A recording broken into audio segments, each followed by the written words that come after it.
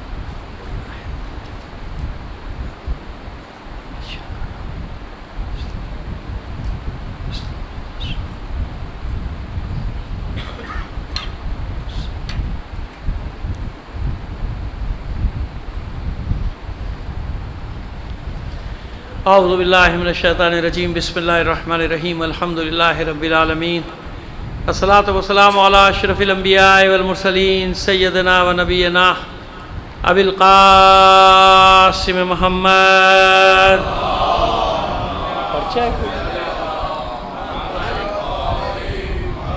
وآلہ الطیبین الطاہرین المعصومین، ولعنۃ اللہ علی اعدائہم مجمعین من الآن الی قیام یوم الدین، اما بعد، فقد قال اللہ تعالی فی کتابہ المبین وہو اصدق القائلین وقولہ الحق۔ بسم اللہ الرحمن الرحیم، وفضل اللہ المجاہدین علی القائدین اجرا عظیما۔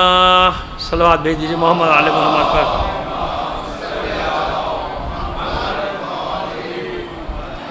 عزیزان محترم، جہاں کل بات کو ختم کیا تھا، آج وہیں سے بات کا آغاز کرتے ہیں۔ اس سے پہلے یہ جو سفر میں نے طے کیا ہے، یہ میں نہیں سمجھ پا رہا تھا کہ میں پہنچ بھی پاؤں گا کہ نہیں۔ 1.5 گھنٹے سے میں گاڑی میں بیٹھا ہوا ہوں، میرا خیال ہے 4 یا 5 کلومیٹر کا فاصلہ تھا۔ وہ جو کراچی کا بھی نوحہ آپ لوگ لکھا کریں، اس کو بھی عزاداری کا ایک پارٹ بنائیں۔ کراچی کے حالات پر بھی نوحہ وہی لکھا کریں، پڑھا کریں، تاکہ دنیا کو معلوم ہو کہ کراچی پہ کیا گزر رہی ہے، کربلا کراچی میں کیا ہو رہا ہے۔ ایک صلوات بھیج دیجیے محمد علی محمد پر۔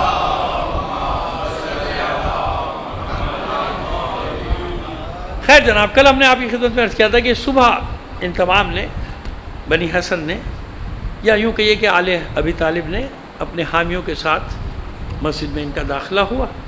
وہ فرار ہو گیا، عمر ابن عبدالعزیز اپنا قصد چھوڑ کے دارالامارہ سے فرار ہو گیا، کہیں جا کے چھپ گیا، اس کا معلوم نہیں ہوتا تھا کہ کہاں ہے۔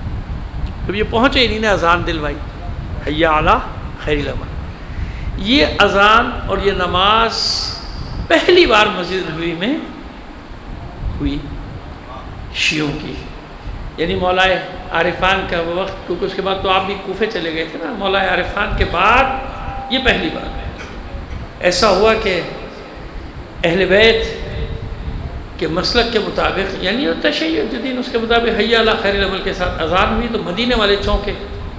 اچھا، جو پہلے تھے ان کو تو سمجھ میں کچھ آیا نہیں، لیکن جو نماز کے لیے آ رہے تھے انہوں نے حالات دیکھے اور بھاگنا شروع کیا واپس، کہ اب کچھ ہوا۔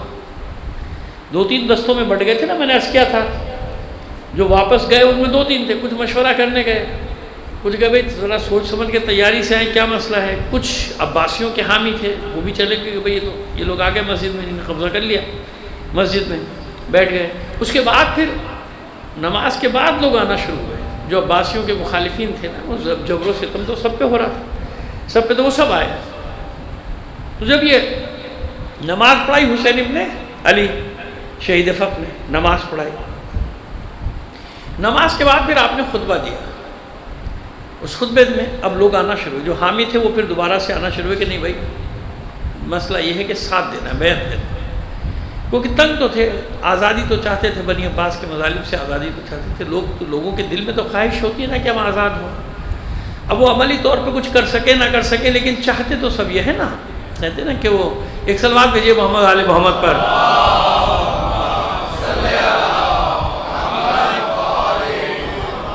وہ ہے نا کہ سیل کے اترنے پر فصل پھر لگا لیں گے، جب سیلاب اتر جائے گا دوبارہ فصل لگا لیں گے، سیل کے اترنے پر فصل پھر لگا لیں گے، بند سیل کے آگے باندھتا نہیں کوئی۔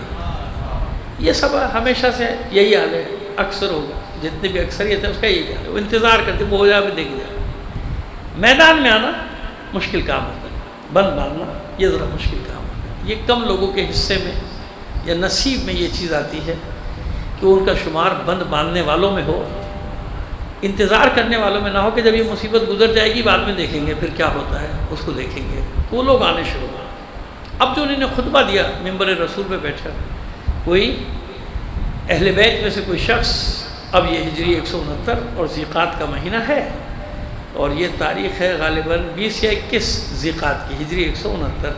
اب کہاں وہ 35 ہجری، مولائے عارفان کا. اس کے بعد تو آپ آگے تھے، پھر آپ نے بصرے کے بعد پھر کوفے کا رخ کیا تھا، کوفے کو اپنا دارالخلافہ بنا لیا تھا، کوفے میں آگے. اس کے بعد اب یہ کوئی منبر رسول پہ آل رسول میں سے کوئی شخص بیٹھا، پہلا شخص حسین ابن علی شہید فوت. یہ بیٹھے تو انہیں نے جب آغاز کیا خطبے کا، ایھا الناس انا ابن رسول اللہ، اے لوگو میں رسول خدا کا بیٹا ہوں، وعلی منبر رسول اللہ، اور میں رسول اللہ کے منبر پر بیٹھا ہوں، وفی مسجد رسول اللہ، اور اللہ کے رسول کی مسجد میں بیٹھا ہوں. یہاں سے انہوں نے خطبے کا آغاز کیا، ایھا الناس انا ابن رسول اللہ علی منبر رسول اللہ وفی مسجد رسول اللہ ادعوکم الی سنت رسول اللہ. میں تمہیں دعوت دیتا ہوں اللہ کے رسول کی سنت کی طرف. اتطلبون آثار رسول اللہ فی الحجر والعود وتمسحون بذلک وتضیعون بضعۃ منہ. یہ مختصر سا خطبہ دیا جناب حسین بن یعنی حسین بن علی شہید فخر. کہتے ہیں کہ میں اللہ کے رسول کا بیٹا ہوں، منبر رسول خدا پہ بیٹھا ہوں، اور حرم رسول فی مسجد نماز فی حرم رسول اللہ، اور حرم رسول خدا میں بیٹھا ہوں، حرم رسول خدا میں بیٹھا ہوں. تمہیں دعوت دیتا ہوں سنت نبی کی طرف. اور تم کیا چاہتے ہو؟ کیا تم لکڑی کے ٹکڑوں میں اور پتھروں میں حضور کے آثار کو تلاش کرتے ہو؟ تطلبون آثار رسول اللہ فی الحجر والعود، اس میں تم ڈھونڈ رہے ہو. میں نے کل بتایا تھا نا، اشارہ کیا تھا کہ کہاں اپنے اشارہ کیا کہ وہ مہدی عباسی اپنے ہاتھ میں چھڑی کا ایک ٹکڑا رکھتا تھا، جس کے لیے مشہور کر دیا گیا تھا کہ حضور کی عصا کا ٹکڑا ہے. تو وہ لوگ اس کو آ کے چومتے تھے، بوسے دیتے تھے. بس یہ لوگوں کا یہ کام تھا. باقی ممبر پہ کون بیٹھا ہے کون نہیں بیٹھا اس سے ان کو کوئی غرض نہیں. جو کہتے ہیں مقدس جگہ ہے، آج تک وہی ہے. یہ کوئی نہیں کہے گا کہ بھائی کون میں اہل ہے کہ نہیں کرے. نہیں، خبردار خبردار، کچھ نہیں کہنا. ممبر ہے، ممبر رسول ہے، ممبر رسول میں بیٹھا ہوا کون نہیں. تو دیکھو، جبکہ پوری تاریخ گواہ ہے کہ ہم نے ممبر پہ بیٹھنے والوں کو دیکھا ہے، ممبر کو تھوڑی دیکھا. بیٹھنے والے کو دیکھا ہے نا. بیٹھنے والا حق ہے تو ممبر بھی حق ہے. اب ممبر مسجد نبی کا ہو یا حرم خدا کا، حرم رسول خدا کا، حرم خدا کا، وہاں کوئی نااہل بیٹھے ہم نے کبھی قبول کیا؟ نہیں کیا. لوگ پتہ نہیں کیوں بھول گئے یہ ساری باتیں. آج بھی ہم کہاں قبول کرتے ہیں؟ وہی مسجد نبی ہے، وہی ممبر رسول ہے. ممبر رسول تو ہے نا، کہا تو اصطلاحاً تو یہی کہا جائے گا نا. وہی حرم رسول خدا ہے، وہی مسجد رسول خدا ہے، وہی ممبر رسول خدا ہے. وہاں جو بھی بیٹھا ہو وہاں بھی تو جا کے یہی اصول اپنائیے نا. نہیں میں خبردار ممبر رسول ہے بولو کچھ نہیں. ارے بھائی ممبر رسول کا مسئلہ نہیں ہے، بیٹھنے والے کا مسئلہ. اگر اہل ہو تو لکڑی کے ٹکڑے پر بھی بیٹھے گا تو ممبر رسول ہے. اگر اہل ہو تو ایک پتھر کو ممبر بنا لے گا تو وہ بھی ممبر رسول ہے. اگر اہل ہو تو پالانوں کو بنا ایک دوسرے پہ کھڑا کر کے ممبر بنا وہ بھی ممبر رسول ہو جائے گا. تو اصول ایک ہوتا ہے، اصول یہ ہوتا ہے کہ یہ دیکھا جائے گا کہ اہلیت رکھتا ہے کہ نہیں رکھتا. اگر اہلیت رکھتا ہے تو ٹھیک ہے. اب جو بیٹھا ہے وہ کون ہے؟ اپنا تعارف کرا رہے کہ میں رسول خدا کا بیٹا ہوں. تو تم آثار رسول کہاں تلاش کرو؟ تطلبون آثار رسول اللہ فی الحجر والعود وتمسحون بذلک. اس کو چومتے ہو، اس کو پکڑتے ہو، یہ ہے تمہارا دین، یہ سنت رسول خدا ہے. اس کا تم احترام کرتے ہو کہ کوئی ظالم ہے، باطل ہے، چور ہے، لٹیرا ہے. کہہ دوں ایک جملہ ہے، باطل ہے، خبیث ہے، لٹیرا ہے. نہیں تھا بولنا کچھ نہیں، علم لگایا ہوا ہے. اب سمجھ میں آ گئی بات؟ کیا لگایا ہوا ہے؟ اب پتہ نہیں کتنے لوگوں کو آگ لگ جائے گی. میرے جملے سے لگا کرے آگ. ہمارا دل بھی بہت جلا ہوا ہے. صلوات بھیجیے محمد آل محمد پر. طریقہ ہے. اب یہ فرزند رسول خدا وہاں اعلان کرا ہے تطلبون آثار رسول. اس میں تم آثار رسول اللہ ڈھونڈ رہے ہو. اس میں آثار رسول اللہ اس کے ہاتھ میں اگر لکڑی ہے تو چمڑی نہیں ہے تو رسول خدا کا ساتھ چمڑی. یہ بھلے ظالم ہے، قاتل ہے، جو بھی ہے، نہیں مہدی عباسی ہاتھ بھی ہے، اس میں ڈھونڈ رہے ہو. پتھروں میں ڈھونڈ رہے ہو، اس میں نہیں ہے. تمسحون بذلک، اس سے تم اس کو چوم رہے ہو، اس کو ہاتھ ملنے کو، اس کو لب لگانے کو، اس کو تم دین سمجھ رہے ہو.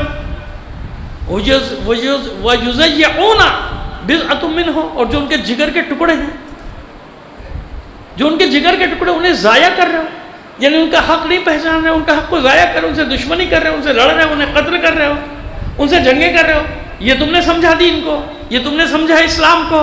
نہیں نہیں، ایسا نہیں بتا رہے کہ اب بیعت کرنی شروع کی، بیعت کرنی شروع کی۔ اچھا وہ تو بھاگ گیا ڈر کے مارے عمر ابن عبدالعزیز، لیکن جو شہر کا کوتوال تھا، یہاں وہ موجود پولیس کا سربراہ تھا، جو تھوڑی بہت بنی عباس کی فوج تھی، اس کا سربراہ تھا خالد بربری، چھوٹے قد کا تھا مگر شیطان بہت تھا۔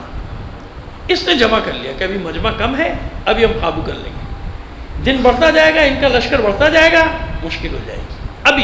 ابھی 200 سپاہی تھے اس کے ساتھ، زورا محلہ تھا اور ایک دو چور اور محلے تھے جہاں بنی عباس بھی رہتے تھے، ان کے حامی بھی رہتے تھے، حامی بھی ہوتے تھے نا ان کے، ان کو اس نے سب کو جمع کر لیا۔ جب وہ نکلا تو عباسیوں کی ہمت بڑی کہ اب یہ کوئی 500-600 افراد کا لشکر بن کے اس نے مسجد پر دھاوا بولا، یعنی مسجد نبی کی طرف پیش قدمی کی، اور اس کی ٹیکٹک بالکل صحیح تھی جنگی کہ ابھی فوراً قابو کر لو، اگر نہیں کیا تو مسئلہ ہو جائے گا۔ لیکن حسین بن علی ہے، بہت بڑا شخصیت ہے، بہادر دلیر، اور ان کے ساتھ 2 جو ان کے بھائی ہیں، سگے چچا دار، اور بھی ہیں، میں نے کل نام لیے تھے سب کے، لیکن یحییٰ ابن عبداللہ جو ان کے نائب ہیں، ان کے بعد نائب ہوئی یحییٰ ابن عبداللہ، اور یحییٰ ابن عبداللہ محض جن کا شجرہ بتا چکا۔ یحییٰ کے دوسرے بھائی ادریس بن عبداللہ، یہ دونوں بھائی ویسے ہی جو ہے نا یہ زخمی شیر ہیں۔ کیوں؟ ان کے خاندان کو ختم کیا گیا تھا نا، ان کے خاندان کے اوپر زندان کی چھتیں گرائی گئی تھی، یہ چھوٹے چھوٹے تھے جب وہ ہاشمیہ زندان میں اپنے بڑوں کے ساتھ قید میں گئے تھے، جس کا میں ذکر کر چکا نا۔ اب دیکھیے وہ سب چیزیں ذہن میں آتی چلی جائیں گی، مجھے ان کی تفصیل بیان کرنے کی ضرورت نہیں۔ مہدی عباسی کے دور میں جب آل حسن پہ، بنی حسن پہ ظلم و ستم کے پہاڑ توڑے گئے، یہ بچے تھے چھوٹے چھوٹے، ان کے سامنے، یعنی انہوں نے معرکہ دیکھا نا، ان کے بھائی تھے نا سگے محمد نفس زکیہ ابن عبداللہ محض، ان کے بھائی تھے ابراہیم نفس رضیہ، ان کے بابا تھے جو زندان میں گل سڑ گئے، جن کا جناب عبداللہ ابن حسن مصنع کا، ان کے بھائی، ان کے چچا، ان کے خاندان کے 100 افراد، 70 سے 100 افراد تک ان کے نام ملتے ہیں مقاتل الطالبین میں، ایک ایک کا نام ہے، کوئی کہیں مارا گیا، کوئی کہیں مارا گیا، کسی پر زندان گرا دیا گیا، کوئی زندان میں گل سڑ گیا، یہ سب دیکھے ہوئے تھے۔ تو یہ تو انتظار کر رہے تھے کب سے کہ کوئی معرکہ ہو تو ہم اپنے جوہر تو دکھائیں، ہم لڑیں تو صحیح۔ اب جب یہ قیام ہوا تو وہ لشکر لے کر جب آیا تو ڈبل زرہ پہن کے آیا تھا خالد بربری، ڈبل زرہ خود، اور پھر کیونکہ پورا گردن تک تو خود نہیں پہن سکتے نا، گردن کو تو جنبش دینی ہے، کمر کو بھی جنبش دینی ہے، تو یہاں وہ لڑیاں ہوتی تھی، خود یہاں تک اس کا، اور خود کے بعد لڑیاں، زنجیریں جن کو آپ کہتے ہیں نا، آہنی، تاکہ تلوار ان سے بھی ٹکرائے تو ضرب اتنی کاری نہ لگے۔ تو گردن میں تو خود نہیں پہن سکتے نا، تو خود یہاں تک ہوتا تھا، پھر ناک کے اوپر خود، ایک مخصوص خود جب آپ دیکھیں گے تو نظر آ جائے گا، اکثر وہ میوزیم وغیرہ میں دکھایا جاتا ہے، وہ کربلا میں بھی وہ سارے عباسیوں کے زمانے کے خود وغیرہ رکھے ہوئے ہیں، تو وہ سارا میوزیم جو ہے کربلا کا، وہاں پہ اس میں سب رکھے ہوئے، نجف وغیرہ میں جو پرانے میوزیم ان میں سب مل جائے گا، عراق ایران میں آپ کو۔ تو وہ خود پہن کے اور وہ لشکر لے کر آیا، لڑنے والا تھا خالد بربری، اس نے رجس پڑھی، للکارا حسین بن علی کو، یا حسین انا کسکاس، میں کسکاس ہوں، کسکاس میں ڈھونڈتا رہا، ہوگا کہیں تو مجھے نہیں معلوم، لیکن اس کے سوا میں نے کسی کی رجس میں یہ لفظ نہیں پڑھا۔ رجس پڑھی اس نے، انا کسکاس قتلنی اللہ ان لم اقتل کا، اللہ مجھے قتل کر ڈالے اگر میں تجھے قتل نہ کروں، یہ اس کی رجس تھی خالد کی۔ نام لے کے حسین، یعنی حسین ابن علی شہید فخر جو قیام کر ہیں کہ اللہ مجھے مار دے، اللہ مجھے قتل کر دے اگر میں تجھے قتل نہ کروں۔ کسکاس کا کیا معنی ہے؟ میں یقین مانیے سارا دن ڈھونڈتا رہا ہوں، آج بڑی مشکل سے میری سمجھ میں ہے، معنی تو ملتا تھا لفظی، لیکن وہ میل نہیں کھاتا تھا کہ اس کی کیا معنی کیا ہے اس کا، یہ اس نے کیوں کہا یا حسین انا کسکاس، یا انا کسکاس، میں کسکاس ہوں۔ کسکاس کا معنی یہ نکلا کہ چھوٹے قد کا، درشت اور بڑے گھوڑے پر سوار۔ اردو میں تو معنی ہی نہیں ملا نا، تو جب میں اردو میں ڈالتا تھا لغت جو میرے پاس تھی اس میں کوئی معنی نہیں ملا، عربی کی لغت میں معنی نہیں ملا، اور بھی لغات ہیں بڑے کتاب خانوں میں، میرے پاس تو اتنا وقت نہیں تھا کہ جا کے دیکھتا، جو میرے پاس دیکھا نہیں مل رہا، فارسی کی لغت میں نکالا نہیں مل رہا، معنی نہیں مل رہا، سرچ کر رہا ہوں نہیں مل رہا. پھر 2-4 افراد کو میں نے فون کیا تو میں نے کہا بھائی یہ پھر رجس پوری بھیجی کہ بھائی معنی اس مناسبت سے نکالو کہنا کیا چاہ رہا ہے یہ. انا اب کسکاس کا معنی ملتا تھا مگر وہ اس سے کوئی میں نہیں کھا رہا تھا.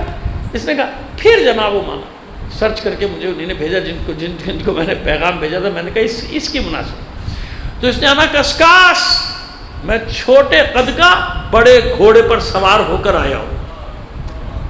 یعنی مجھے چھوٹا نہ سمجھنا میری سواری بہت بڑی ہے. یہ کیا ہوتا تھا کہ میں چھوٹے قد کا ضرور ہوں لیکن میں میدان کا شہ سوار ہوں. چھوٹے قد کا بڑی سواری پہ سوار ہو گیا. اور درست بھی مانا اس کا کہ خونخوار بھی ہوں اور ٹکڑے ٹکڑے کرنے والا بھی ہوں. اتنی ساری تفصیل ملی. دیکھیں اب کتنی وسعت ہے عربی زبان میں کہ ایک لفظ کے لیے 5-6 لفظ لائے تو جب جا کے وہ کسکاس کا معنی نکلتا ہے. اتنی وسعت مجھے نہیں معلوم کسی زبان میں ہو جتنی عربی میں. یہ علامہ نقن صاحب کا کمال تھا کہ وہ منظوم ترجمہ میرے پاس ہے. علامہ نقن صاحب قبلہ کا کلام میر انیس کے مرثیے کا انہوں نے عربی ترجمہ اسی قافیہ ردیف کے ساتھ کیا جو میر انیس کے عربی میں. مذاق ہے عربی کا ترجمہ کرنا. ایک کاردارت جوشی لانے کے مترادف ہے کہ جائے کہ میر انیس کے مرثیے کا میر انیس کی زبان پہ اس کا عربی میں میرے پاس موجود ہے وہ مرثیہ ان کا علامہ نقل صاحب قبلہ کا. تو اتنے مشکل زبان ہے. ہاں بعض جگہوں پہ ہماری اردو چھا جاتی ہے.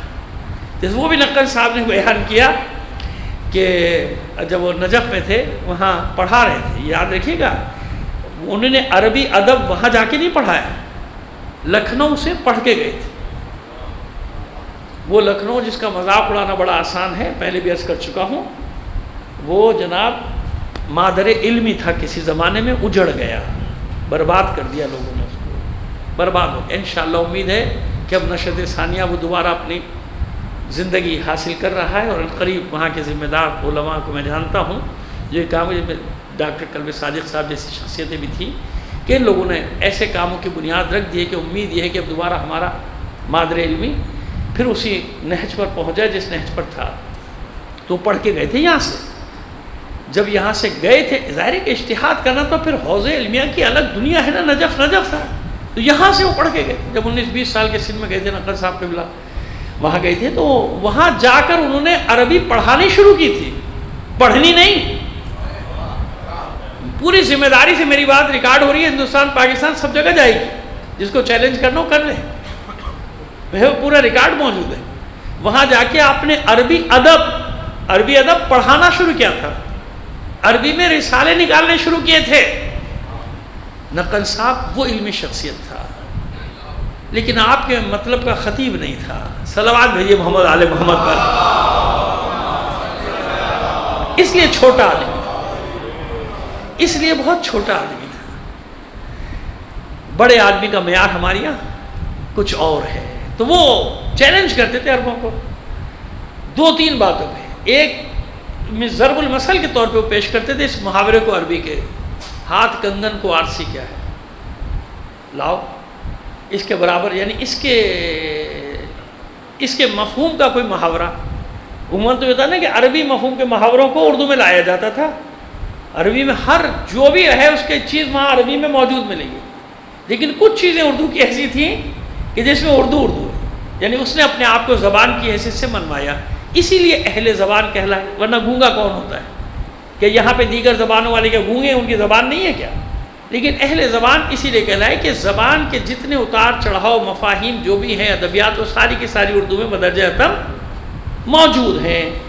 تو اہل زبان یعنی ان کے پاس سارے معاملات زبان کے آخر تک موجود ہیں. خیر اب یہ بات پتہ نہیں کہاں سے کہاں چلی جائے گی. تو یہ میں نے اس لیے ضمناً عرض کیا کہ ایک کسکاس کے معنی میں آج مجھے سارا دن ڈھونڈنے میں لگ گیا. یہاں سے لے کے قبر نجف تک میں نے یعنی جس کو کہتے ہیں کہ میسیجز اور پیغامات بھیجے کہ بھائی یہ نکالو اصل میں یہ رجز. پھر رجز بھیجتا تھا کہ یہ رجز ہے اس کا تو مفہوم کیا بنے گا. صلوات بھیجیے محمد آل محمد پر. اب یہ ممکن ہے کہ بعض سماعتوں پہ یہ میرے الفاظ گراں گزرتے ہوئے اس کا مجلس نہیں کہ میں اس کو مجلس کا جو یوں سمجھتا ہوں کہ چلو جہاں تک ہو سکتا ہے بڑوں کو سب معلوم ہوگا. جو بچے بیٹھے نا کچھ نہ کچھ ان کے ذہن میں رہ جائے. خاص طور پہ زبان کے معاملے میں کچھ تو ان کی باتوں میں ذہن میں رہ جائیں گے نا کہ ہاں میں اپنی زبان کی حفاظت کرنا چاہیے. یا حسین انا کسکاس میں چھوٹے قد کا بڑے گھوڑے پر سوار ہو کے آیا ہوں، بڑی سواری پر، اور میری بربریت، میری وحشت، میری درستگی، یہ سب کو دنیا جانتی ہے۔ میں ٹکڑے ٹکڑے کر دینے والا ہوں، دانے دانے کر دینے والا ہوں، کیونکہ اس میں ایک لفظ آتا ہے کسکوس، اس کا معنی یہ دانے دانے کر دینے۔ تو اتنے سارے مفہوم اس ایک لفظ میں، تو عرب ایسے تھے کہ ایک ایسا لفظ استعمال کرتے تھے جس میں بہت سارے معنی آ کے جمع ہو جانا۔ کسکاس، قتلنی اللہ، اللہ مجھے مار ڈالے، ان لم اقتل کا، اگر میں تجھے نہ ماروں۔ یہ رجز اس نے پڑھی، حملہ کیا مسجد۔ حسین بن علی نے پہلا حکم یہ دیا کہ ان کو دھکیل کر مسجد کے باہر لے جاؤ، کیونکہ ان کے لیے مسجد کی اہمیت نہیں، فرزند رسول کے لیے تو اہمیت ہے نا۔ تو آپ نے یحییٰ ابن عبداللہ کو حکم دیا کہ یحییٰ ابن عم، پہلے اس کو دھکیلو، ان کے لشکر کو مسجد کے باہر، جنگ مسجد کے باہر، مسجد کے اندر نہیں۔ حالانکہ وہ گھس آئے تھے، حملہ کر دیا تھا انہوں نے۔ اب مسجد کے اندر جنگ ہوئی، حرم رسول خدا میں جنگ ہوئی، لیکن کیا کیا انہوں نے؟ آل حسن نے، طالبیوں نے، علویوں نے ان کو دھکیلا اور باہر نکال دیا۔ اتنی دیر میں اچھا خاصا مسجد میں نقصان ہو چکا تھا، جو بعد میں حسین بن علی کے گلے میں ڈال دیا گیا۔ بھئی حسین بن علی مسجد میں تھا، حملہ اس پر ہوا تھا، وہی بات کے تباہیوں پہ کہ ان کی وجہ سے ہو گیا۔ عمار کس کی وجہ سے قتل ہوئے؟ جو لے کر آیا تھا۔ اب آسان ہو گیا، عمار کس کی وجہ سے قتل کیے گئے؟ اور جو لے کر آیا تھا۔ جناب حمزہ سید الشہداء کس کی وجہ سے قتل ہوئے؟ اب چپ، اب چپ، بھئی چپ کیوں لگے؟ بولو نا۔ اگر وہاں لانے والا ذمہ دار تھا تو احد میں کیا ہوا؟ یہاں چپ، یہاں بالوں بالوں پر جلنے لگتے ہیں، یہاں مسئلہ ہو جاتا ہے۔ ایک صلوات لیجیے محمد آل محمد پر،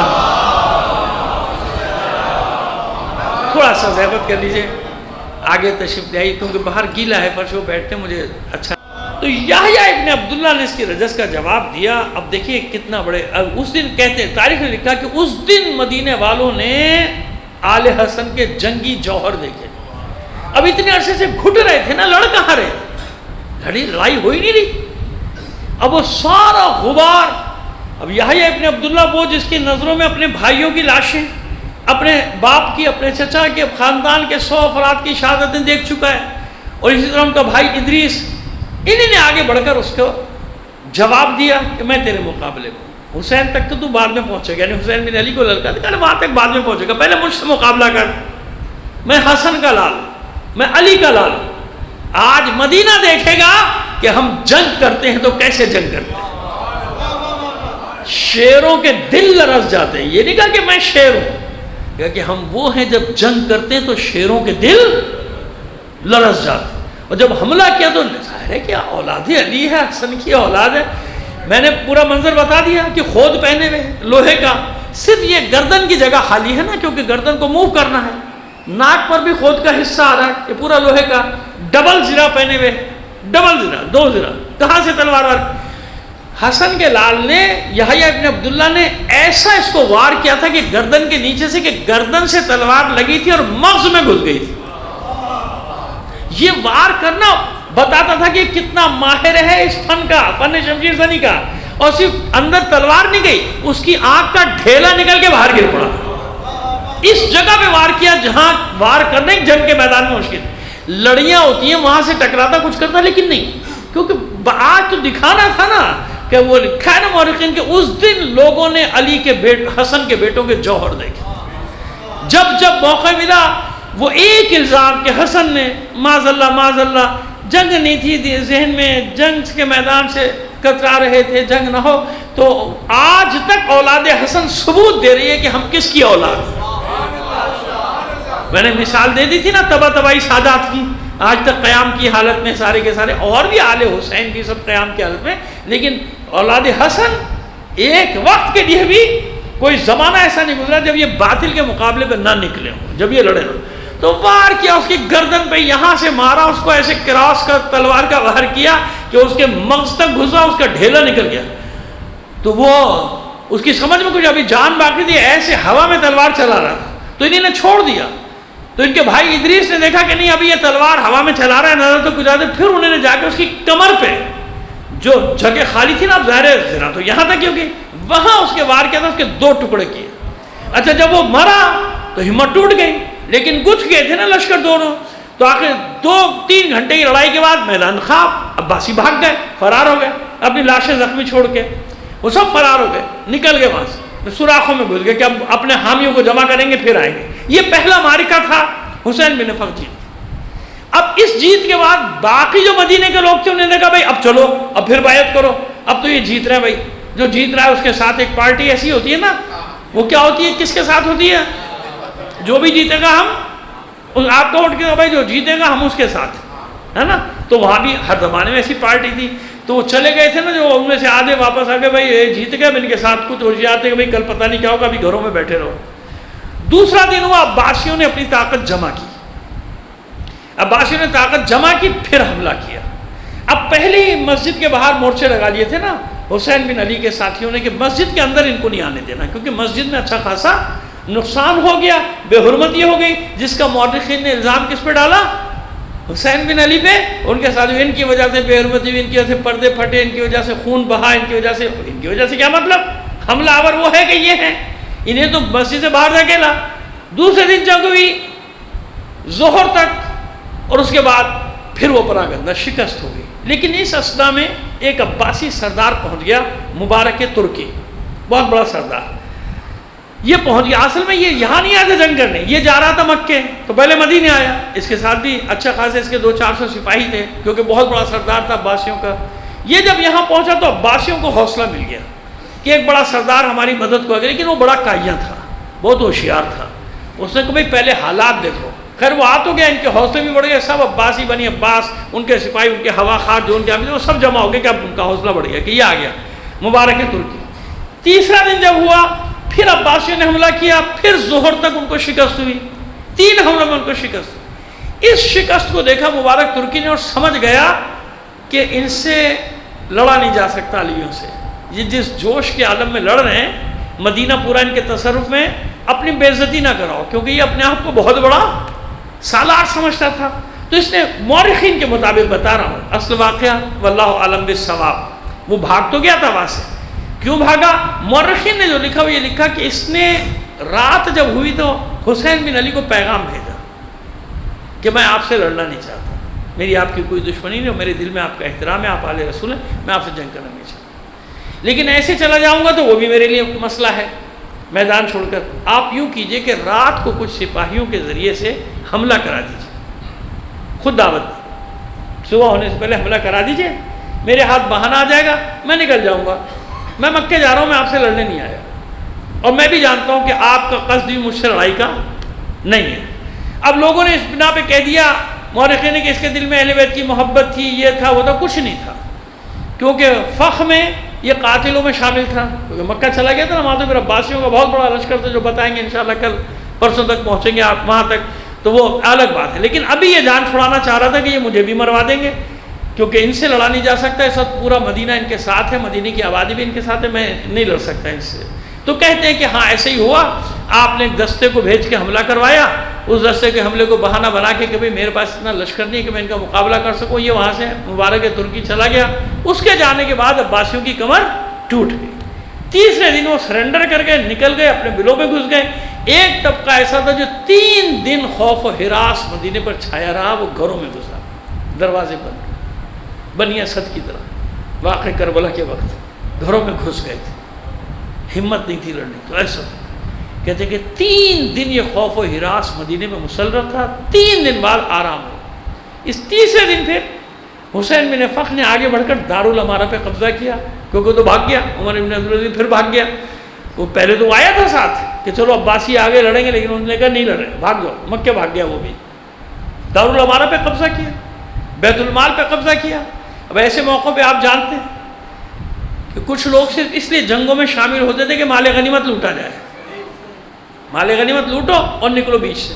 اب بھی ایسا ہوتا ہے، سب جگہ ایسا ہوتا ہے، ایک طبقہ بیچ میں ہوتا ہے صرف لوٹ مار کرنے کے لیے، پہلے ان کے ساتھ مل کے لوٹ مار کر لو، وہ چلے گئے، ان چلے گئے تو انہوں نے بلیک میل کیا، ہمارے ساتھ آ جاؤ ورنہ فائلیں تیار ہیں،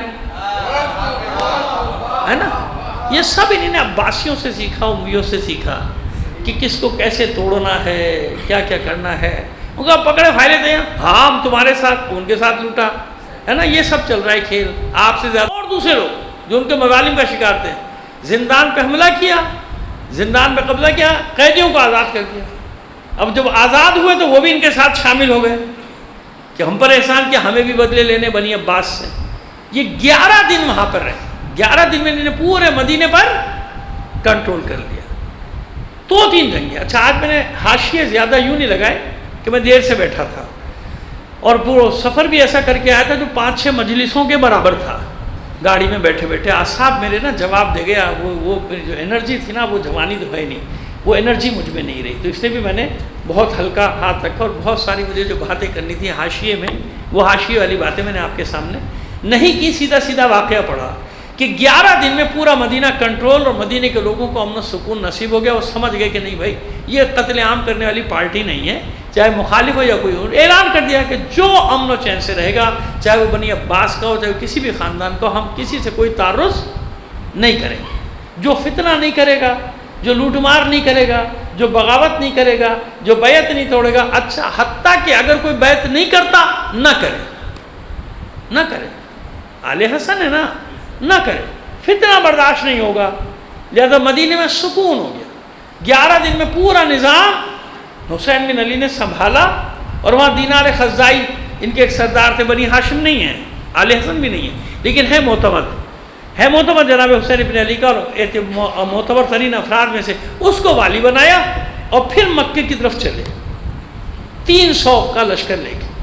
کیوں امید یہ تھی کہ مکے میں پہلے سے بتایا تھا نا کہ طے ہو چکا تھا، جو شیعہ گئے تھے وہاں پہ ان کو بھیجا گیا تھا کہ بھئی وہاں پہ تیاری کرنی ہے. تو بھئی یہ تھا کہ مکے کے باہر یہ سب تیاری کر لی جائے گی، کنٹرول کیا جائے گا، اور حج پھر حسین بن علی کی سربراہی میں امیر حج بنا کے حج کیا جائے گا. یہ غیر اعلان شدہ پروگرام تھا، غیر اعلان، سمجھ گئے نا. یہ وہ منصوبہ تھا جس کا اعلان نہیں کیا گیا تھا، بس اتنا تھا کہ بھئی مکے پہنچو، فلاں جگہ پہنچنا ہے. تقریباً کوئی 10 یا 12 دن، 24 ذیقعت کو یہ چلے ہیں مدینے سے، 23 یا 24 ذیقعت کو مدینے سے چلے ہیں. اور 3 یا 4 ذی الحج کو 10 یا 12 دن کا سفر طے کر کے، اب ظاہر ہے کہ وہ ایک دم کوئی ریل گاڑی تو جا نہیں رہی تھی، نہ بسوں میں جا رہے تھے. 5 دن کا تو اس وقت نارمل سفر تھا، نارمل. اب جو لشکر کے ساتھ جا رہے ہیں تو آرام سے ٹھہرتے تھے، اور پیغام بھی بھجوا رہے ہیں، ادھر قاصد بھیجے، ادھر قاصد بھیجے، ادھر قاصد بھیجے، پورا ایک بنا لیا تھا منصوبہ. اس کے بعد یہ تاریخ میں لکھا کہ مکے کے باہر ایک وادی میں ٹھہر گئے، جس وادی کا نام فخ تھا. اب یہ وہاں پہنچ گئے 3 یا 4 ذی الحج ہجری 169 کو یہ وہاں پہنچے. اور وہاں سے پھر انہوں نے اپنے افراد کو مکے کے اندر بھیجا کہ بھئی اب آ جاؤ اور لشکر میں شامل ہوتے جاؤ. اب ظاہر ہے کہ عباسیوں کے پاس بھی وقت تھا، مدینے کی خبریں جا چکی تھی نا، وہ موبائل تو تھے نہیں. 3-4 دن لگے، 5 دن لگے، تو انہوں نے بھی لشکر بھیجنا شروع کیے. اب جب ان کے لشکر آنا شروع ہوئے تو جناب وہ چاروں طرف سے بن گیا، گھیرا ڈالا انہوں نے. مبارک ترکی بھی پہنچ چکا تھا، اس نے بھی آنکھوں دیکھا حال بتایا وہاں کہ بھائی جو لوگ آ رہے ہیں. اب جس کو مبارک ترکی نے بھیجا تھا، ان کا ایک اور سردار جس کا میں کل ذکر کروں گا، جن لوگوں ان لوگوں کو بھیجا تھا، جیسے عیسیٰ ابن موسیٰ، ایک ان کا سالار تھا، عباسیوں کے اپنے خاندان کا فرد تھا، اس کو بھیجا. اس نے آدمیوں کو بھیجا تو آدمیوں نے کی ان کے لشکر کی حالت تو دیکھ کے رہا. جب وہ آیا ہے تو یقین مانے یہ دشمن کی زبانی تعریف ہوتی ہے. کہتا ہے بھائی میں جن لوگوں کو دیکھ کر آیا ہوں وہ میدان چھوڑ کے بھاگنے والے نہیں ہیں. اس کو گالی دے کے میں گالی دے نہیں سکتا.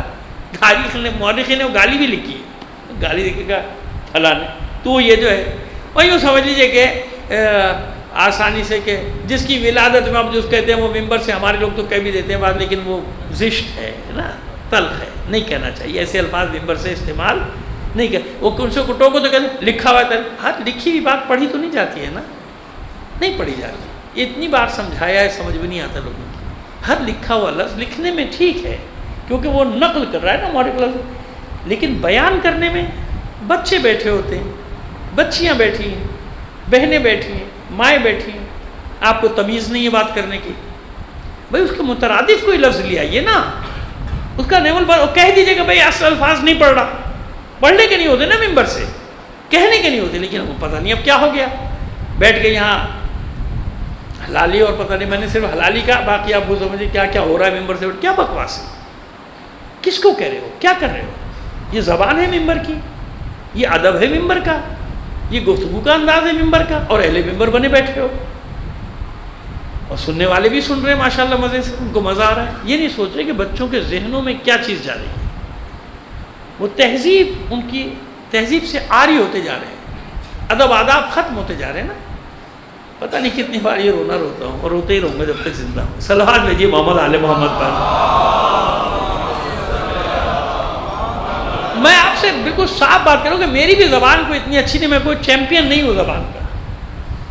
نہ معلوم کتنی جگہ مجھے تلفظ کے لیے بھی دیکھنا پڑتا ہے لغت کو، کیونکہ اردو کے بھی بعض الفاظ ایسے ہیں کہ ان کے دہلی کا تلفظ کچھ اور ہوگا، لکھنؤ کا تلفظ کچھ اور ہوگا، دکنیوں کا، حیدرآباد کا تلفظ کچھ اور ہوتا ہے. دعویٰ نہیں کر رہا، لیکن بھائی احتیاط تو کیجئے نا. جہاں الفاظ مترادفہ لا سکتے ہیں وہ لے آئیے، بدلے میں لے آئیے کوئی اچھا لفظ. نعم البدل مل جاتا ہے، کیوں نہیں ملتا؟ ضروری ہے کہ ذلیل کا لفظ استعمال کیا جائے اہل بیت کے ساتھ، اگرچہ کہ ہوگا تاریخ میں یہ لفظ. آپ اس کی جگہ اہانت بھی تو لا سکتے ہیں نا، کہ اہل بیت کی توہین کی گئی. اب یہ توہین میں اور ذلت میں فرق ہو گیا نا، فرق صاف ظاہر ہوا کہ نہیں ہوا؟ اہانت کی گئی، توہین کی گئی، تو ذرا سی بچت ہو جاتی ہے نا. ایک حد ادب جس کو کہتے ہیں حد ادب قائم رکھی جائے. صلوات بھیجیے محمد آل محمد پر. وہ دشمن آیا، اس نے دیکھا، دورہ کر کے گیا اور کہا کہ میں جو جماعت دیکھ کے آ رہا ہوں، تو اس نے کہا فلاں ابن فلاں، یہ تو نے کیسی بات کی؟ اور کیا دیکھ کے آیا؟ کہتا اب تو نے اتنی گالی مجھے دے دی، آگے کیا بتاؤں گا؟ اچھا بتا. اور کیا دیکھا؟ کہا میں نے یہ دیکھا کہ وہ نماز اور قرآن کی تلاوت میں مشغول رہتے ہیں، اور گریہ کرتے رہتے ہیں اللہ کی بارگاہ، اور شہادت کی دعا کرتے رہتے ہیں. اب بتا وہ کیسے لڑیں گے میدان جنگ میں، جن کو میں اپنی آنکھوں سے دیکھ کر آ رہا ہوں؟ رات بھر جاگتے ہیں، نمازیں پڑھتے ہیں، قرآن پڑھتے ہیں، گریہ کرتے رہتے ہیں، اور شہادت کی دعا کرتے ہیں کہ پروردگار اپنی بارگاہ میں شہید کی حیثیت سے ہمیں اٹھانا. اب سمجھ پائیں گا کیوں اس کو کہا جاتا ہے کربلا کے بعد سب سے بڑا قیام. کربلا میں کیا تھا؟ جنگ سے پہلے انصار حسینی کا حال. بس میں آج اتنی، میری بھی ہمت نہیں ہے آج اتنے رکھی. کیا تھا انصار حسینی کا حال؟ دشمنوں نے گواہی دی نا، یہاں بھی دشمن گواہی دے رہا ہے، وہاں حسین ابن علی، یہاں حسین ابن علی. میں سارے مشترکات جو تھے وہ بتا چکا ہوں پہلے. ہاں حسین، وہ حسین ہے زہرا کا لال، لیکن مماثلت بتا رہا ہوں، شباہت بتا رہا ہوں. جو مورخین نے لکھی کتنی شباہتیں ہیں واقعہ کربلا کی. تو جیسے انصار حسینی تھے، ان کے لیے دشمن کیا گواہی دیتا تھا؟ مکھیوں کی بھن بھناہٹ کی آواز ساری رات. اس طرح سے مناجات کر رہے تھے، اس طرح سے تلاوت کر رہے تھے. مکھیاں کی بھن بھناہٹ اکٹھا جب تلاوت کرتے نا، مکھیوں کی بھن بھناہٹ کیا، ایسے زمزمہ تھا ان کی آواز، ایسے تلاوت کر رہے تھے، ایسے عبادت کر رہے تھے. شیعہ نے حیدر کرار. اصل مسئلہ یہ ہے کہاں لے جایا جا رہا ہے ہمیں؟ انصار حسینی کی پہچان ہے. میں نے سخت ترین مقامات پہ جو مجاہدین فی سبیل اللہ ہیں نا، میں نے اپنی آنکھوں سے ان کو یہی منظر دیکھے ہیں، مورچوں میں بیٹھے ہوئے نمازیں پڑھ رہے ہیں، نماز شب، اس عالم نماز شب پڑھ رہے ہیں، گریہ کر رہے ہیں، قرآن پڑھ رہے ہیں، اور شہادت کی دعائیں کرتے ہیں. آج بھی ہیں، نہ سمجھے گا آج نہیں ہے، اور شہادت کی دعائیں کر رہے ہیں کہ پروردگار ہمیں اہل بیت کے راستے میں شہادت عطا کر رہے ہیں. آج بھی ہے. سمجھانے والا کوئی نہیں، بتانے والا کوئی نہیں. کیوں مجلس میں یہ باتیں کیا لے کے بیٹھ جاتے ہیں؟ خشک ساری باتیں لے کے بیٹھ جاتے ہیں آپ. مجلس میں یہ سب تو نہیں ہوتا جو آپ کرتے ہیں، سمجھ میں نہیں عزیزوں. اسی لیے تو مجلس ہوتی ہے. آدمی سمجھے تو صحیح کربلا ہے کیا.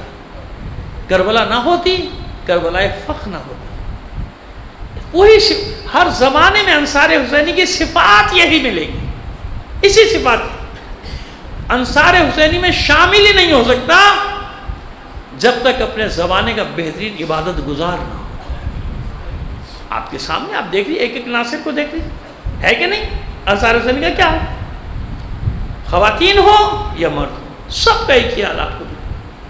گھر کی کنیزیں ہوں تو ان کی بھی یہی کیفیت ہے نا. گھر کی کنیزوں، جناب فضہ کو دیکھ لیجیے، جناب شیرین کو دیکھ لیجیے.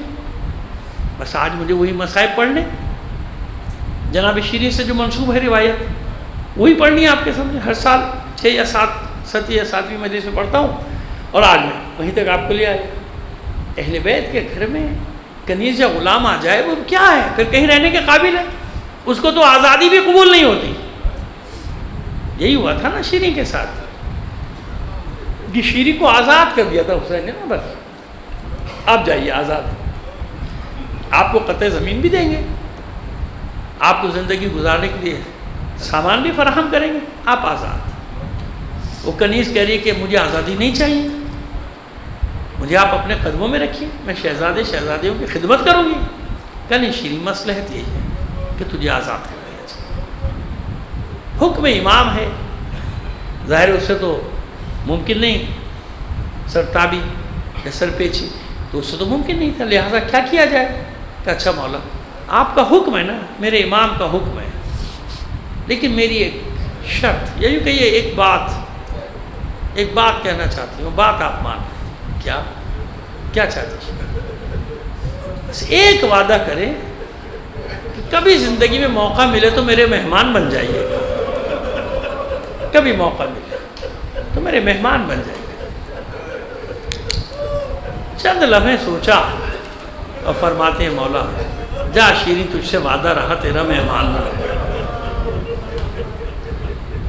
نہیں مولا ایک بات اور، اب کیا چاہتی ہے؟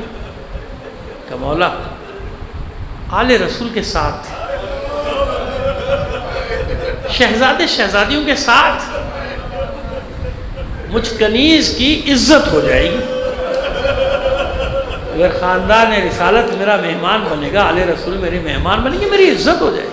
پھر چند لمحے سوچا، فرمایا حسین نے اچھا جا شیریں، تجھ سے وعدہ رہا پورے خاندان کے ساتھ تیرا مہمان بنوں گا، بس ایک بات کا خیال رکھنا شیریں، ایسا نہ ہو ہم تیرے مہمان بن جائیں تو پہچان بھی نہ سکے. شیریں قدموں میں بیٹھ گئی. مولا میں آپ کی کنیز، بھلا ہو سکتا ہے آپ میرے مہمان بنے اور میں آپ کو پہچانوں بھی نہیں. اچھا شیریں جا.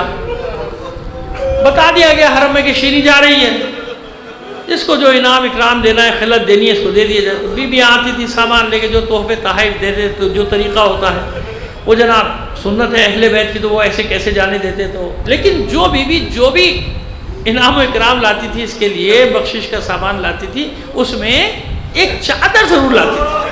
ہوتا ہے نا خواتین کا کہ تحفہ دے رہے تو ایک چادر ضرور تھی. اور جب اتنی بیویاں چادریں لے کر آئیں تو چادروں کا ڈھیر تو بننا تھا نا، چادروں کا ڈھیر بن گیا. شیریں کہتی ہے مولا میں اتنی چادروں کا کیا کروں گی؟ تو مولا نے دبی زبان سے کہا تھا شیریں لے جا، کسی دن کام آ جائیں گے. لے جا، رکھ لے، ایک دن کام آئیں گے، لے جا. چلی گئی شیریں. کوفے کے باہر بلند ٹیلے پہ یا بلند مقام پہ گھر بنا کے رہتی ہے. تو بلندی پہ ہونے کی وجہ سے قلعہ شیریں تاریخ میں مشہور ہو گیا. قلعہ شیریں کہہ دیا گیا اس کو. لیکن اطراف کی بستی میں اس کا بڑا احترام تھا. کیوں؟ سب کو معلوم تھا کہ آل رسول کی کنیزی سے آئی ہے، پہلی بات. دوسری بات، سب کو یہ خبر دی تھی شیریں نے کہ مجھ سے فرزند رسول نے وعدہ کیا ہے مہمان بننے، ایک دن میرے گھر خاندان رسالت مہمان بن کر آئے گا. آل رسول کی خبر ہے. وقت گزرتا گیا، 60 ہجری شروع ہوئی. خبریں تو قافلے آتے جاتے ہیں نا، خبریں تو نہیں رکتی کسی بھی زمانے میں. خبر پہنچ گئی شیریں کے کانوں میں کہ امام نے کوفے کا رخ کر لیا، مدینہ چھوڑ دیا ہے، مکے، اور مکے سے اب کوفے کی طرف آنا. خوش ہو گئی. پوری بستی میں جیسے کہتے کہ دوڑ گئی. ایک ایک گھر میں جا کے بیویوں کو خوشخبری سنا رہی ہے، دیکھو میں نہ کہتی تھی میرا مولا آئے گا، میرا مہمان بنے گا، میرا مولا راستے میں ہے. پوری بستی میں خوشی کی لہر. سجاوٹ کے سامان شروع ہو گئے. تو پھر شیریں کا کیا حال ہوگا؟ شیریں بھی نئے سرے سے اپنے گھر کو سجا رہی، یہاں تک کہ حجرے تک محسوس کر رہی ہے یہ میرے مولا کا حجرہ ہوگا، یہ میری شہزادی ثانیہ زہرا کے لیے ہوگا. مسندیں لگائی جا رہی ہیں، نئے پردے، جیسے طریقہ ہے، رنگ و روغن ساتھ۔ پھر اس کے بعد کچھ عجیب و غریب قسم کی خبریں آنی شروع ہو گئی۔ خبریں تو آ رہی لیکن شیریں کسی بات پہ یقین کرتی ہی نہیں تھی۔ کیوں؟ وہ ایک ہی بات کہتی تھی کہ ہو نہیں سکتا، کیونکہ میرے مولا نے مجھ سے وعدہ کیا ہے، یہ وعدہ امام کا ہے، کسی اور کا نہیں۔ امام میرا مہمان بنے گا، ضرور بنے گا، اور پورے خاندان کے ساتھ بنے گا۔ اور دن گزر گئے، 61 ہجری کا آغاز ہو گیا، محرم کا مہینہ گزر رہا ہے، نہ معلوم کون سی تاریخ ہے۔ اب یہ بے چین ہے، روز نکلتی ہے گھر سے، اور کوفے سے آنے والے راستے پہ بیٹھ جاتے ہیں۔ دن میں قافلے چلا کرتے تھے اس زمانے میں، شام کو کہیں پڑاؤ ڈال دیتے تھے قافلے، تو بیٹھی رہتی تھی۔ جب اندھیرا ہوتا تھا واپس، دن بھر کاروان آ رہے ہیں لیکن نہیں آ رہا، تو شیریں کا قافلہ نہیں آ رہا، وہ قافلہ جس کا شیریں کو انتظار ہے وہ نہیں آ رہا، سب آ رہا۔ روز دعائیں کرتی ہے، معبود میرے مہمان کب آئیں گے؟ ایک دن اسی طرح تھکی ہاری آئی، گھر یا قلعہ جو بھی کہہ لیجیے، اس کے دروازے بند ہوئے، اپنی خوابگاہ میں گئی، کچھ ہی دیر میں اس کے کنیزیں، اس کے غلام اس کے دروازے پر کہ حاکم کا قافلہ ہے بہت بڑا، اور رات اس قلعے میں گزارنا چاہتا ہے۔ فوجی ہیں، کسی معرکے سے آ رہے ہیں، ان کے نیزے پہ سر ہیں، نیزوں پہ مقتولین کے سر ہیں، اور جو ناقے ہیں ان پہ کچھ بیبیاں ہیں، ان کے ہاتھ بندھے ہوئے ہیں، ان کے سروں پہ چادریں نہیں ہیں۔ جب بیبیوں کو سنا تو آگے دروازہ کھولا، دیکھا اندھیرا ہے، وہی منظر، کچھ مشعلیں جل رہی ہوں گی سپاہیوں کے ہاتھ میں، دیکھا سپاہی ہیں حاکم کے، دیکھا کہ ہاں نیزوں پہ سر ہیں، لہو میں ڈوبے ہوئے، اور ویسے بھی اندھیرا، کہاں پہچانے شیر؟ بھئی شیری کے تو وہم و گمان میں بھی کچھ نہیں، وہ کیا پہچانے؟ تیسرا منظر دیکھا تو تڑپ اٹھی، ایک بیمار ہو ناتواں جوان جسے زنجیروں میں جکڑا ہوا ہے، اس کے گلے میں توق خاردار، اور اس سے بھی جو اذیتناک منظر تھا شیری کے لیے وہ یہ تھا جب اس نے دیکھا کہ ناکوں پہ کچھ بیبیاں ہیں، ان کے ہاتھ پس پشت باندھے ہوئے ہیں، اور ان کے سروں پہ چادریں نہیں۔ فوراً دروازے کھلوا دی، آ جاؤ، ٹھہر جاؤ، یہ اجرے جاؤ، ٹھہر جاؤ، رات گزارو۔ بیبیاں ناکوں سے اتاری گئیں، ان کے ہاتھ کھول دیے گئے، تو بیبیاں صحن میں حیات، جس کو کہتے ہیں حیات، اس حیات میں دیوار سے لگ کے بیٹھ گئے، سب قیدی، بیبیاں بھی وہ بیمار، سپاہی حجروں میں چلے گئے۔ شیریں سمجھ گئی کہ ان قیدیوں پر بڑا ظلم ہو رہا ہے، اگر اجازت دو تو کچھ حجرے ان کے لیے بھی کھول دو، قیدیوں کے لیے رات گزار لیں۔ کہا ہمیں کوئی اعتراض نہیں، تیرا گھر لے جا۔ جلدی سے اس نے حجرے کھلوائے، دوڑی آئی قیدیوں کے بعد، دیکھو میں نے اجازت لے لی، آؤ تمہارے لیے حجرے کھولتی ہوں، جو خدمت کر سکتی ہوں میں کروں گی، جب تک تم میرے گھر ہو، کیونکہ میرے مولا کا حکم ہے کبھی قیدیوں کو اذیت نہ دینا، کبھی قیدیوں کو اذیت نہ دینا۔ اپنے ساتھ لے وہ حجرے جو حسین کے لیے سجائے تھے، وہ حجرے جو ثانیہ زہرا کے لیے سجائے تھے، اس میں ان قیدیوں کو بٹھا دیا کہ میرا مولا خوش ہوگا جہاں پہ۔ حجروں میں چلے، حکم دیا ان کے لیے بہترین غذا بناؤ، کہا دیکھو جب تک میرے گھر میں جو میں کر سکتا۔ اتنی مہربان۔ جب یہ سارے احکام دے کے واپس جانے لگی تو ان میں سے ایک بی بی نے کہا شیریں ایک بات مانے گی؟ واپس پڑھ کہتی ہاں، جو میرے بس میں ہے مانوں گی، بتاؤ میں تمہارے لیے کیا کر سکتی ہوں؟ کہ شیریں شاید تیری بات مان لے، رات بھر کے لیے ہمارے وارثوں کے سر ہمیں دلوا دے۔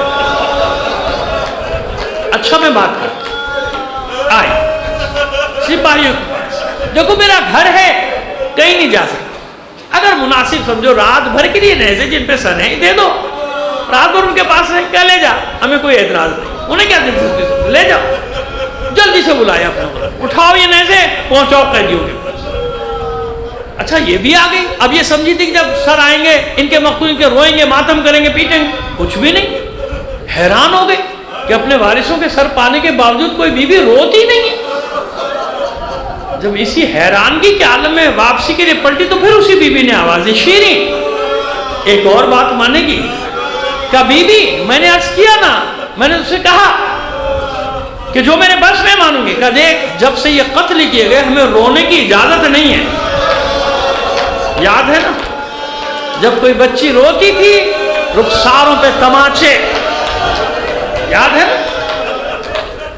جب کوئی بیوی اپنے وارث کو پکارتی تھی تازیانے, ہمیں رونے نہیں دیا.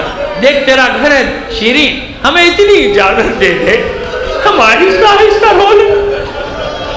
تڑپ اٹھی شیریں, کہتے جی بھر کے رو, میرا گھر ہے کوئی پابندی نہیں, جی بھر کے. لیکن دیکھو جب اپنے وارثوں کو رونا ان کا ماتم کرنا تو میری ایک حاجت ہے, دعا کرو وہ پوری ہو جائے.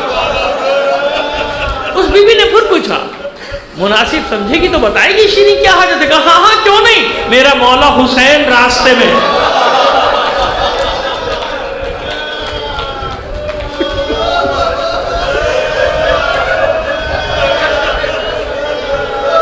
میری شہزادی ثانیہ زہرا راستے میں ہے, ارے دعا کرو خیر سے میرے مہمان میرے گھر آ جائے. اس بی بی نے کوئی جواب نہ دیا. اب جو شیریں واپس جانے کے لیے مڑی تو اس کے کانوں میں آواز آئی, ہائے میرا ماجایا حسین. واپس مڑی اس بی بی کے سامنے آ کر کے او بی بی تجھے رونے کی اجازت نہیں دوں گی, تجھے رونے کی اجازت نہیں دوں. اور دیکھ اگر رونا چاہتی ہے تو کوئی اور نام لے کے رو, اپنے مقتول کے کسی بھائی کا نام لے لے, بیٹے کا نام لے لے, یہ نام لے کے نہیں رونے دوں گی. اس بی بی نے کہا شیریں قبول ہے. اب جب شیریں واپس کے لیے مڑی تو آواز آئی, ہائے میرے عباس کا بھائی. پھر پڑھ او بی بی یہ نام بھی نہ لے, اور کوئی نام لے لے, اپنے کسی اور عزیز کا نام لے کر رو لے. کہا شیریں یہ بھی قبول. اب جب شیریں پلٹی تو کانوں میں آواز آئی, ہائے میرے علی اکبر کا بابا. بس اب شیریں سے نہ رہا. دو زانو بیٹھی اس بی بی کے سامنے, ہاتھ جوڑے, 10 او بی بی جب سے تو میرے گھر میں آئی ہے میرے دل کو قرار نہیں, مجھے چین نہیں آتا. ارے اب تک تو نے اپنا تعارف نہیں کرایا, تو ہے کون, کہاں سے آئی, کہاں کی رہنے والی ہے, کیا گزری تجھ پر, کیا واقعہ ہوا تیرے ساتھ. ارے یہ تو جتنے نام لیتی ہے میرے مولا کے گھر والوں کے نام. اس بی بی نے کوئی جواب نہ دیا. جب جواب نہ ملا تو شیریں کہتی ہے تجھے تیرے مقتول کی قسم دیتی ہوں, بتا تو کون. بس اب زینب کے ضبط کے بندھن بھی ٹوٹ. چہرے سے ذرا سے بال ہٹا کر کہا, شیریں بھول گئی نا, بھول گئی نا. شیریں میرے بھائی نے یہ بھی تو کہا تھا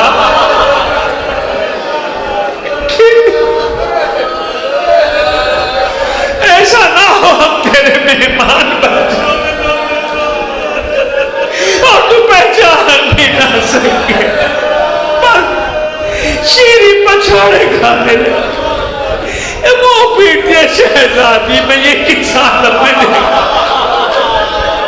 ارے یہ کیا ہوا, کیا ہوا, میرا حسین کہا, میرا عباس کیا ہوا, میرا علی اکبر. ایک ایک کا نام لیتی ہے شیریں. ثانیہ زہرا نے ہاتھ تھام کے کہا بس کر شیریں بس کر. ارے کس کس کا نام لے گی. زینب بھری سرکار کو مقتل میں لٹا کے آئی, بھرے گھر کو مقتل میں لٹا کے آئی ہے. شیریں کچھ نہیں بچا, کوئی نہیں بچا, بس مرد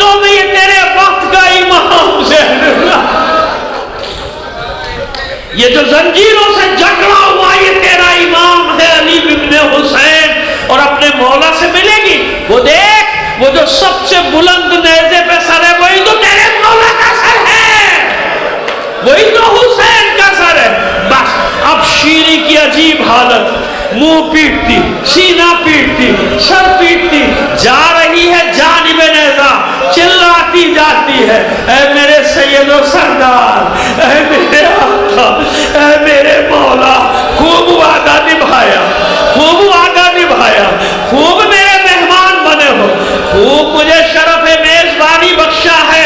ارے میں آج ہی کے دن کے لیے زندہ رہ گئی تھی کہ زینب و ام کلثوم میری مہمان بنے، ان کے سروں پہ چادریں بھی نہ ہو۔